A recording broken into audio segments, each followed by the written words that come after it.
membawakan ayat sepotong-sepotong. Contohnya, ayat berikutnya. Waqtuluhum haitsu thaqiftumuhum. Bunuh mereka dimanapun kalian menjumpai mereka. Kalau dipisahkan dari ayat sebelumnya, kesannya apa? Tiap orang Islam berjumpa dengan orang-orang apa? Bunuh. Yang tidak beriman, bunuh mereka. Padahal ini ayat berhubungan dengan ayat sebelumnya. Mesti berhadapan dengan orang yang memerangi kalian. Bunuh mereka dimanapun kalian menjumpai mereka. Masa kita berhadapan dengan musuh merangkul mereka? Kemudian wa akhrijuhum min haitsu akhrajukum. Sebagaimana dulu mereka mengusir kalian, keluarkan mereka juga dari tempat-tempat ya, di mana mereka mengusir kalian. Ini kan keadilan. Mereka mendiami, menguasai wilayah kita, kita usir mereka kembali. Sebagaimana yang mereka lakukan.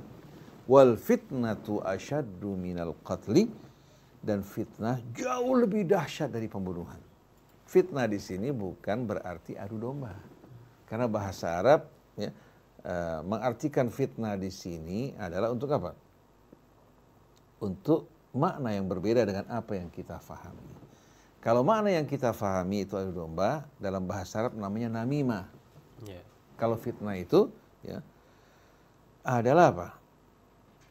Memaksakan orang untuk keluar dari agamanya dengan siksaan penindasan, atau membujuk orang keluar dari agamanya dengan tawaran harta dan lain sebagainya. Itu namanya fitnah.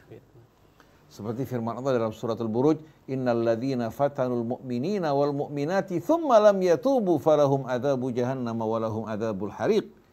Ayat ini berhubungan dengan mereka-mereka ashabul ukhdud, yaitu raja ya, yang berkuasa, yang menyiksa orang-orang yang beriman. Siapa-siapa yang tidak mau kembali kepada agama sebelumnya, mereka dilemparkan ke dalam parit yang penuh dengan api. Allah sebutkan mereka yang melakukan penganiayaan, penyiksaan terhadap orang yang beriman agar keluar dari agama mereka, tidak bertaubat, Allah sediakan bagi mereka api neraka jahanam dan azabul hariq.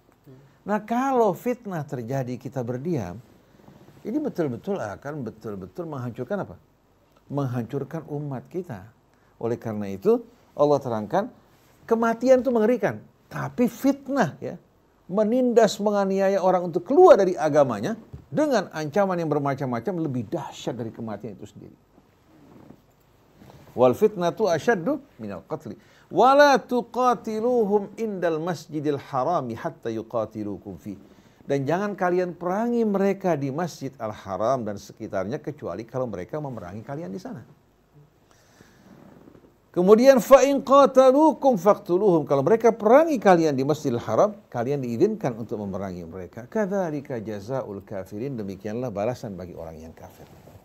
Bagaimana kalau mereka menghentikan? Fa in intahu, kalau mereka berhenti ya, fa innallaha ghafurur rahim, sesungguhnya Allah Maha Pengampun lagi Maha Penyayang. Kemudian wa qatiluhum hatta la takuna fitnah. Perangi mereka sampai fitnah, penganiayaan, ancaman terhadap orang yang beriman berhenti. Wa yakuna ad-dinu lillah, dan ad-din betul-betul menjadi apa? Menjadi milik Allah. Artinya apa? Ad-din menjadi milik Allah artinya setiap orang bisa menjalani agamanya dengan baik, dakwah juga bisa disampaikan tanpa takut ancaman, seorang yang mendengarkan dakwah juga bisa mendengar, kemudian memilih mana yang benar, mana yang hak. Fa in intahu fala udwana illa 'alal zalimin.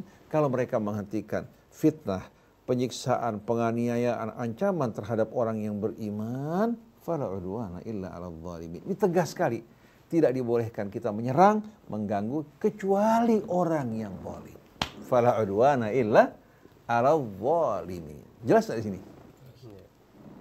Artinya Islam tidak mengizinkan orang untuk melampaui batas. Kalau kita diganggu, kita boleh menghukum sesuai dengan perbuatannya. Fa in aqabtum fa'aqibu bimithli ma uqibtum bih. Kalau kita diperangi, kita boleh mengangkat senjata memerangi mereka.